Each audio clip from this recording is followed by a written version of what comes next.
Bismillahirrohmanirrohim. Assalamualaikum warahmatullahi wabarakatuh. Bertemu lagi dengan saya Ibu Dwi. Bagaimana keadaan kalian semua? Semoga kalian dalam keadaan sehat walafiat ya. Tetap patuhi protokol kesehatan COVID-19 dengan cara menggunakan masker jika keluar rumah, menjauhi kerumunan, kemudian jangan lupa untuk mencuci tangan. Untuk materi kali ini kita akan membahas sejarah sebagai ilmu. Untuk lebih lengkapnya mari kita simak materi berikut ini.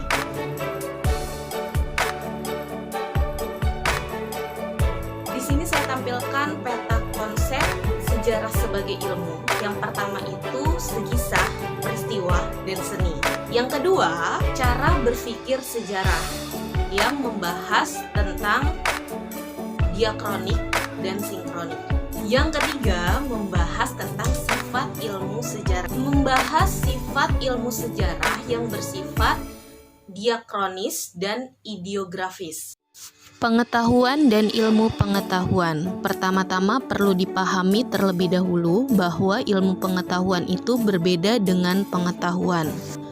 Ilmu pengetahuan lahir karena ketidakpuasan terhadap suatu kenyataan dan ingin mengetahuinya secara mendalam. Pengetahuan lahir karena orang tidak puas dengan pengetahuan atau tentang suatu kenyataan seperti apa adanya. Lantas ia ingin mengetahui seluk-beluk dan sebab akibatnya, sehingga diperoleh pemahaman yang lebih dalam tentang kenyataan itu.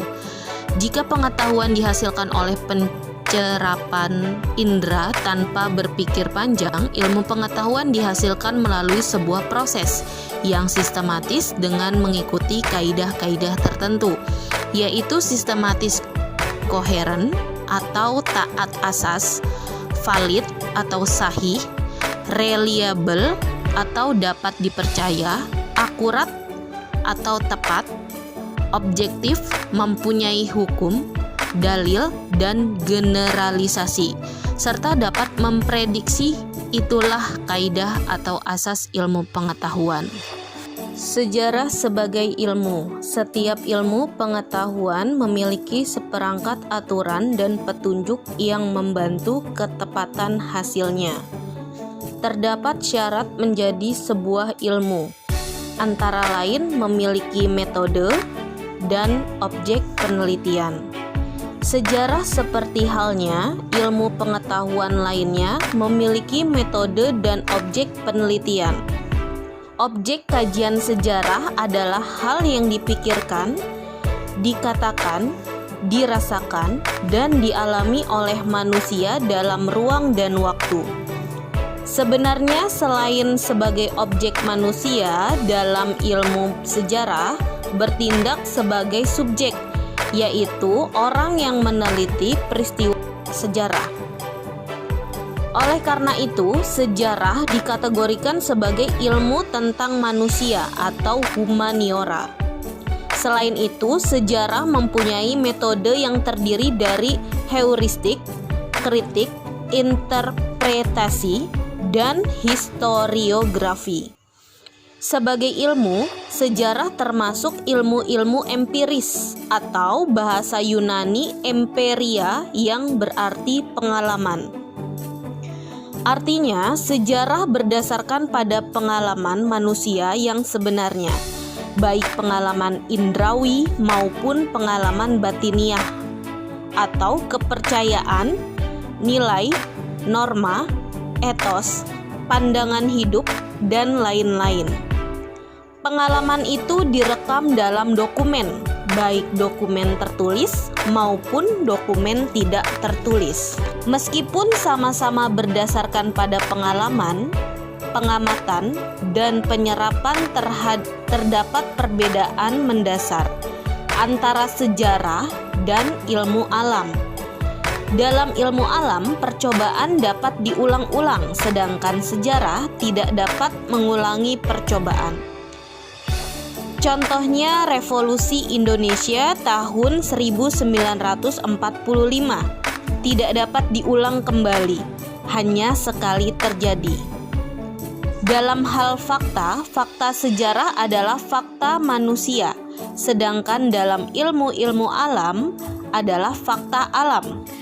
Sejarah sering disebut tidak ilmiah hanya karena tidak termasuk ilmu-ilmu alam. Ternyata cara kerja keduanya sama. Perbedaan antara sejarah dan ilmu-ilmu alam tidak terletak pada cara kerja, tetapi pada objek. Ilmu-ilmu alam yang mengamati benda-benda tertentu saja, sedangkan sejarah mengamati manusia.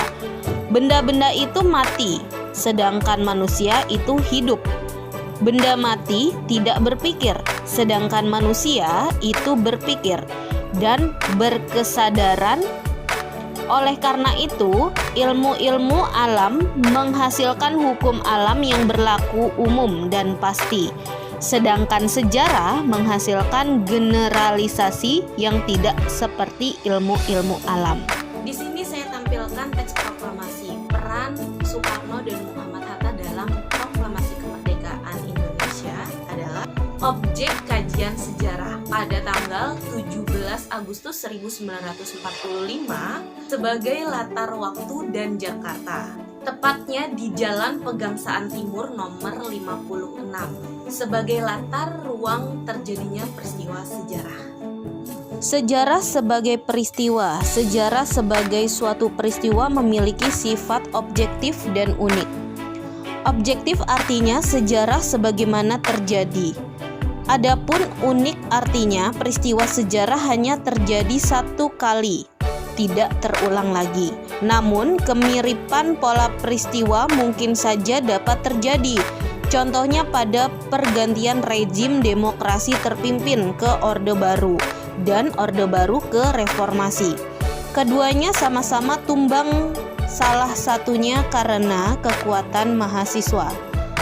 Peristiwa yang terjadi di masa lampau dapat dikatakan sebagai peristiwa sejarah jika memiliki syarat-syarat tertentu, yaitu sebagai berikut.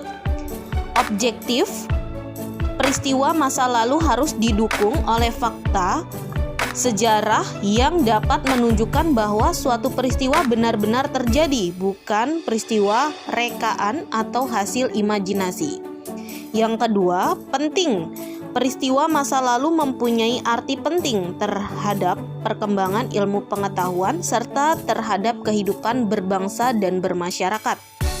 Fakta-fakta sejarah itu tidak sekedar deretan angka, artefak, atau peristiwa, tetapi lebih daripada itu mengandung pelajaran-pelajaran tertentu bagi kehidupan manusia, masa kini dan masa depan. Sejarah sebagai kisah. Sejarah yang kita kenal dalam kehidupan sehari-hari adalah sejarah sebagai cerita atau kisah. Oleh karena itu kita sering mendengar ungkapan sejarah tidak lain adalah cerita atau kisah. Tugas utama sejarawan adalah menceritakan kisah, atau sejarah adalah cerita atau kisah tentang sesuatu yang sudah terjadi. Sebagai cerita atau kisah, sejarah bukanlah sembarang cerita. Cerita sejarah tidaklah sama dengan dongeng ataupun novel. Sejarah sebagai kisah adalah hasil penelitian sejarawan yang dapat dipertanggungjawabkan kebenarannya atau menggunakan metode penelitian sejarah. Hal yang perlu diperhatikan adalah pada tahapan penafsiran atau interpretasi. Pada tahap tersebut, interpretasi haruslah berdasarkan fakta sejarah, disusun berdasarkan data-data sejarah. Contohnya, interpretasi terhadap cerita Raja Airlangga dari Kerajaan Kahuripan yang dipercaya sebagai jelmaan Dewa Wisnu. Hasil penafsirannya adalah bahwa masyarakat pada saat itu percaya terhadap kisah tersebut karena adanya konsep dewa raja-raja adalah jelmaan dewa. Sejarah sebagai seni. Sejarah sebagai seni berhubungan erat dengan cara penyampaian kisah sejarah dalam bentuk tulisan. Sejarah memerlukan intuisi dan imajinasi, melibatkan emosi, serta menggunakan gaya bahasa yang khas, cenderung kaku. Sejarawan memerlukan intuisi atau ilham, yaitu pemahaman langsung dan naluri selama masa penelitian berlangsung. Selain itu, dalam melakukan penelitiannya, seorang sejarawan harus dapat membayangkan apa yang sebenarnya terjadi, apa yang sedang terjadi, dan apa yang akan terjadi sesudah itu. Itulah imajinasi. Kajian terhadap fakta sejarah dengan melibatkan imajinasi maupun menjadikan fakta sejarah lebih hidup, menarik, dan bermakna. Sejarawan harus dapat terlibat secara emosional agar mampu memahami perasaan dari subjek penelitiannya tanpa memahami situasi dan kondisi para pelaku yang menjadi subjek dan yang terkait dengan peristiwa masa lampau yang ditelitinya. Hasil penulisannya menjadi tidak bermakna. Gaya bahasa, terutama melalui kemampuan menulis prosa yang baik, menjadi unsur yang penting karena sangat menentukan minat orang untuk membaca hasil penelitiannya. Gaya bahasa yang khas dan menarik inilah yang juga akan membedakan hasil penelitian antara sejarawan yang satu dan sejarawan yang lain. Terkadang penulisan sejarah sebagai seni tampak menjadi kurang ilmiah karena dominannya unsur-unsur keterlibatan emosi dan intuisi sejarawan. Oleh karena itu, sebaiknya dalam penulisan sejarah keterlibatan semua unsur itu tidak mengorbankan proses ilmiah. Di sini disajikan perbedaan karya sastra dan karya sejarah. Karya sejarah, penulisan harus bersumber pada fakta. Kebenaran berdasarkan fakta yang disusun berlandaskan data-data sejarah menggunakan metode penelitian sejarah. Hasil akhir berupa tulisan sejarah yang ditulis berdasarkan tahapan-tahapan metode penelitian. Gaya bahasanya cenderung kaku karena menggunakan kaidah-kaidah ilmiah, berisi informasi yang diberikan secara lengkap. Karya sastra, penulisannya banyak menggunakan imajinasi pengarangnya. Kesimpulannya dapat berakhir dengan sebuah pertanyaan. Hasil keseluruhan hanya menuntut agar pengarang taat akan asas yang dibangunnya sendiri.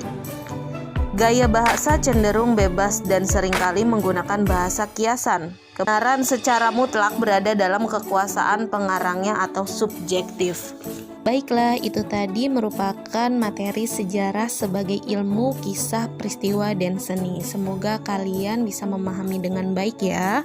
Untuk sesi selanjutnya akan disampaikan materi tentang sifat ilmu sejarah. Terima kasih. Wassalamualaikum warahmatullahi wabarakatuh.